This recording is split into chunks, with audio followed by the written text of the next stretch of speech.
What's up YouTube, this is the3n bringing you a new video in the Atlas Strategy series. I wanted to give you guys an update on what we were doing in solo self-found Incursion Flashback event. Our strategy going into this league was to try and get as many shaped underground seas and toxic sewers as possible. And spoiler alerts, it's going really well. We have a whole bunch of shaped underground seas and a whole bunch of shaped toxic sewers as well. In order to show you guys how I have my Atlas set up, I'll go ahead and go through the map tab to do that. So our only T11 on our Atlas is Shaped Underground Sea. No Tier 12s completed. Tried to complete as many 13s through 16s as possible and as many 1 through 9s as possible. For Tier 10, our only Tier 10 is Shaped Toxic Sewer. I know it looks like Bog is completed, but it's completed and shaped up 5 tiers, so our only Tier 10 is actually Toxic Sewer. So anytime we're running Toxic Sewers and Underground Seas, the only 11s and 10s that can drop are underground seas and toxic sewers, and we're able to sustain them that way. While we're here on the Atlas, I'll talk about our Atlas completion bonus, which is 111. While I'm streaming, kind of the most common questions I get are, how did I complete my Atlas? How did I get it up to where it is now? You know, we've already killed Shaper. And then the second question I get is, what do I do about all these little straggler maps? And to answer that question, the answer is I don't really care about those straggler maps.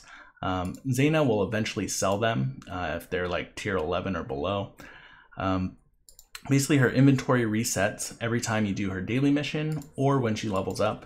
And so definitely play around that, save up your chance orbs and your alch orbs to buy up maps from her in order to get those maps. And while you're running those maps, sometimes some maps will drop as well.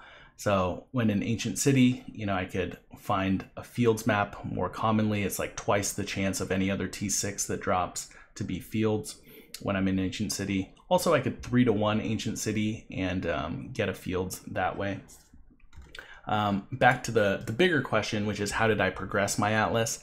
I originally had Arachnid Tomb, Spider Forest, and Castle Ruins completed, but I uncompleted them from the Atlas using the Cartographer's Seal.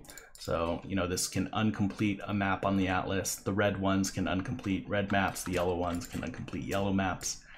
So we originally had these completed. We push our Atlas completion in this quadrant up as much as possible, and then uncompleted them after we shaped up these map tiers here. In order to get these high tier maps to drop, we kind of used the temple mechanic. So here in Incursion, how the temples work is you do 11 incursions, and the level of the temple is based on the level of the incursions that you do. So we would do one really high tier map, so whatever our highest tier map was at the time, and then we would do 10 maps that were maybe, you know, 4 or 5 tiers under that, but the level of the temple would stay at that very high tier. I think the equation for this is actually the average of your map tier plus 4, but it cannot exceed the highest map that you've done. So as long as you stay kind of relatively close to the highest tier map that you put in, you should get some really high tier temples, and in those high tier temples, you can get some nice high tier map drops. Also, kind of while you're valing these maps for Atlas bonus, when you val a map, you can val it into a +1 sometimes, and you can progress your Atlas that way. Also, here in Flashback, we have access to Harbinger orbs and Horizon orbs, which really help for getting maps in your other quadrants as well. So progressing the Atlas was fairly easy. You can see here we've only been playing for about 2 days and 9 hours, and it's been very easy to do. Definitely have been enjoying this event. Can't wait to kind of just farm all of these underground seas and toxic sewers and hopefully push a demi. Feel free to catch me on Twitch and ask me questions there, or feel free to leave them in the comments below. And best of luck in Incursion, and I will see you guys in the next video.